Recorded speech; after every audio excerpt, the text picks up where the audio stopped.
Бұқаралық денсаулық ұйымы аурулардың халықаралық классификациясы бар, яғни оның ішінде психикалық бұзылыстардың классификациясы бар.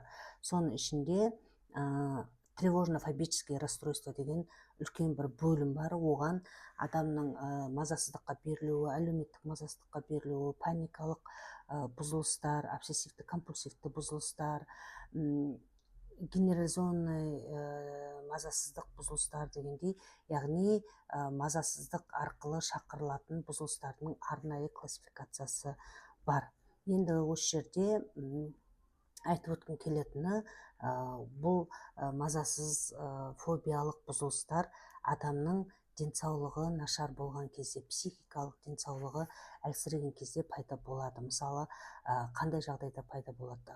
Кез келген адам мазасыздықты сезінеді өмірі барысында, бірақ психикалық әлсіздік кезінде қандай да бір мазасыздық тудырған жағдайға адамның шамадан тыс мән беруімен ол бұзылыс адамның бойында бекітіледі. Және ол дамиды жылдар бойы деке адамға дұрыс тұрғыда әрекет жасауға, қоғамда өзінің мансабында жақсы әрекет жасап, жақсы жетістіктерге жетуге өзінің кедергісін келтіріп жатады. Енді осы жерде мазасыздық фобиялық бұзылыстардың адамға көрсететін ыңғайсыздықтары өте көп. Оны енді дер кезінде қолға алып жұмыстанған дұрыс болады. Көбінде бұзылыстармен, психикалық бұзылыстармен қазіргі таңда енді когнитивті мінез-құлықтық терапия өзінің жетістіктерін көп зерттеулермен дәлелдеп қойды. Және осы форматта когнитивно-поведенческий терапия форматында жақсы нәтижеге жетуге болады. Енді мазасыздық қалай туындайды? Мазасыздық сезіндім, қорқыныш сезіндім деп, қорқыныш пен мазасыздықтың аражігін ашып өтетін болсам, қорқыныш ол шынайы қауіп төнеді ғой адамға, физикалық тұрғыдан болсын, психикалық тұрғыдан деп айтамыз ба, стресстік сондай қауіп төндіретін жағдай болады, соған шынайы жағдай болады. Мысалы, алдымыздан бір қабаған ит шығып қалды дейік, яғни ол шынайы біздің физикалық қауіпсіздігімізге қауіп төндіріп тұрғандықтан адамда қорқыныш болады. Ал мазасыздық деген қауіп төндірмесе де болашақта болуы мүмкін, сондай жағдайлар болуы мүмкін деп болашақтағы әлі болмаған жағдайларға мазасыздық таныту. То есть түсініңіздер ғой да,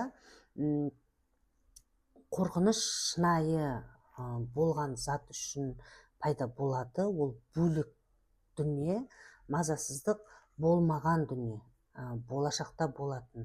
Ол болуы мүмкін ба, болмауы мүмкін ба, болу ықтималдығы өте төмен ба, вообще мүлдем болмайды ма, оны біз білмейміз, бірақ адам өзінің психикасында барынша зер салып, болуы мүмкін, алдымнан жаңағыдай қабаған ит шығып қалуы мүмкін, өйткені мені бұрын осы көшеде мені ит тістеп алды, яғни қауып алды, алдымнан қайтадан шығуы мүмкін деген, яғни бұрынғы тәжірибесі, өмірлік тәжірибесі оның болашақта да солай қайталана береді деген сондай мазасыздық тудырады. Бірақ шын мәнінде енді ол әртүрлі КПТ-да техникалар бар, шынайы оның дәлелдемелерін іздеген кезде мазасыздануға ешқандай негіз жоқ екенін анықтап, осылай мазасыздығын сейілту жұмыстары жүргізіледі.